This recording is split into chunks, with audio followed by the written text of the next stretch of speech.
sejahtera. Hari ini saya ingin membentangkan tentang platform pembelajaran bahasa. Responden pertama telah memilih platform Duolingo dan soalan pertama kita adalah nyatakan satu platform pembelajaran bahasa dan 3 maklumat tentang platform tersebut. Dan platform yang telah dipilih adalah Duolingo dan 3 maklumat adalah mudah menggunakan platform, sangat menarik dan percuma. Soalan kedua kita adalah selama berapa tahun beliau menggunakan platform tersebut, dan jawapannya adalah 1,5 tahun.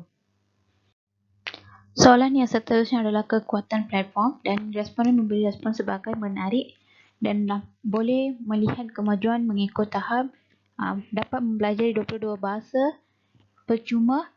Yang seterusnya adalah menggunakan gabungan video, visual dan juga pertanyaan seperti tata bahasa sesebuah bahasa.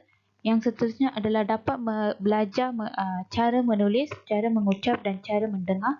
Yang terakhir adalah responden dapat menguji diri dan pada akhir ujian tersebut dia dapat sejumlah ganjaran.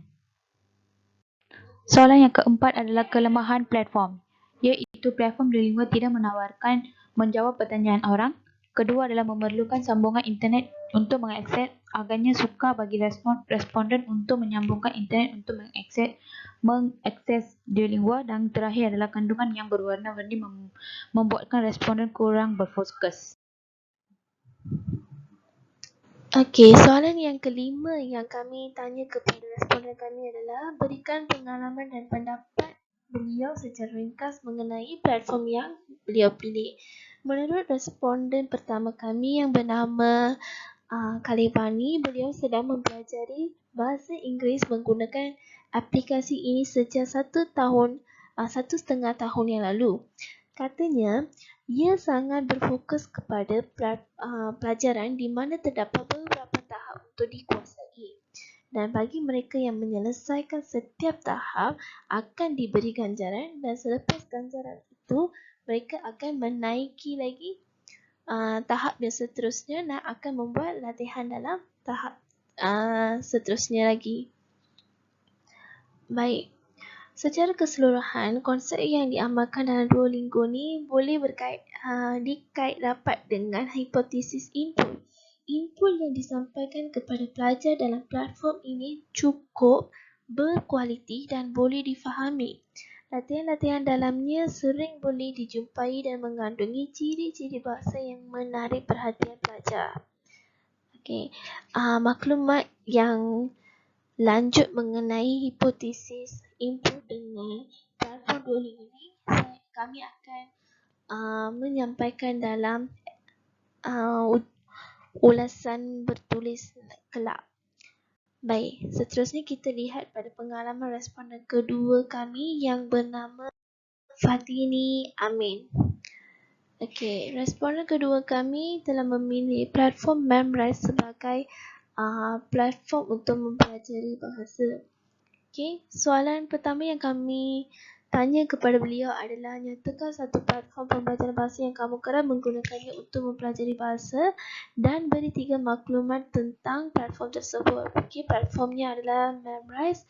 Platform ni beliau gunakan untuk mempelajari bahasa Inggeris. Bagi beliau, platform ni menyokong lebih daripada 100 bahasa. Okey, Memrise ni menawarkan pelbagai subjek lain. Pelbagai subjek lain ni maksudnya ia bukan hanya tertumpu kepada kata dan frasa tetapi ada juga ulasan klasik dan kajian. Ia berfungsi seperti aplikasi flashcard dan juga 100% percuma untuk mengaksesnya.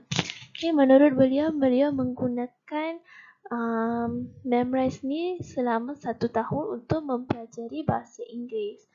Seterusnya saya akan menghulurkan kepada Shalini untuk membentang.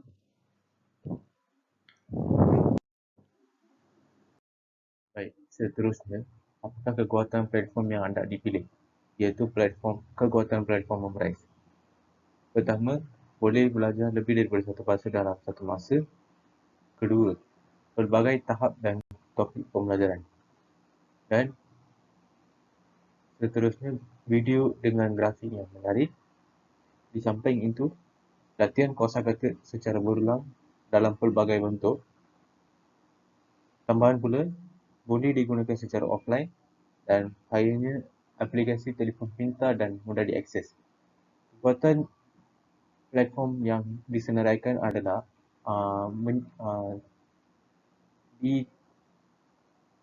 dikenali sebagai faktor tarikan bagi platform ini. Seterusnya, apakah kelemahan platform tersebut? Iaitu kelemahan bagi platform Memrise. Pertama, Memrise hanya difokuskan pada perbendaharaan kata. Seterusnya, mempunyai latihan yang sama dan ulang-alik. Yang ketiga, mengandungi maklumat yang asas dan tidak mempunyai maklumat yang terperinci. Yang keempat, memuatnai kuantiti video yang rendah. Yang kelima, tidak sesuai untuk belajar struktur ayat atau tata bahasanya. Yang terakhir itu, terlalu banyak pengulangan perkataan sehingga pelajar berasa bosan. Kelemahan platform yang disenaraikan adalah dikenali sebagai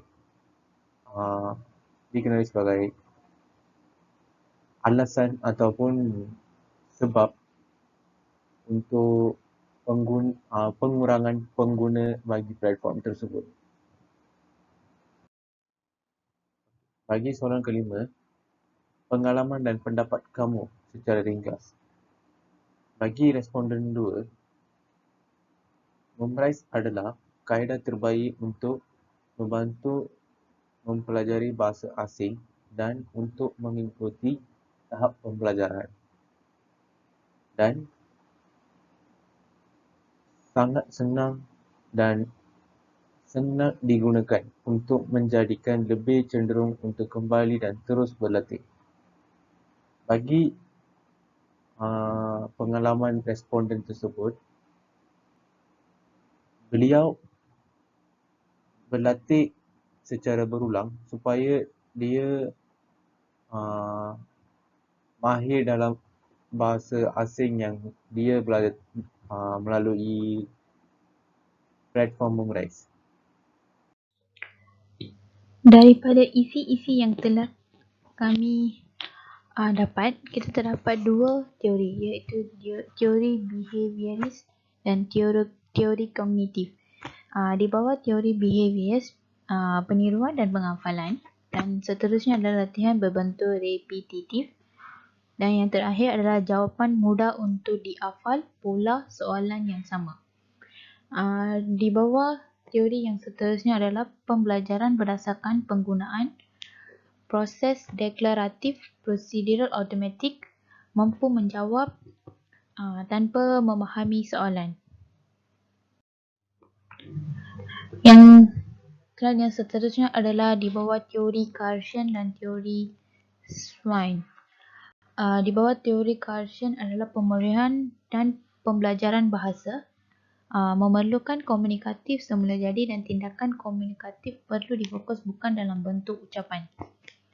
Teori yang seterusnya adalah bahasa perlu diaplikasi untuk dikuasai, pentingnya output menulis dan pertuturan dalam mempelajari bahasa, iaitu input tambah output sama dengan pemerolehan bahasa.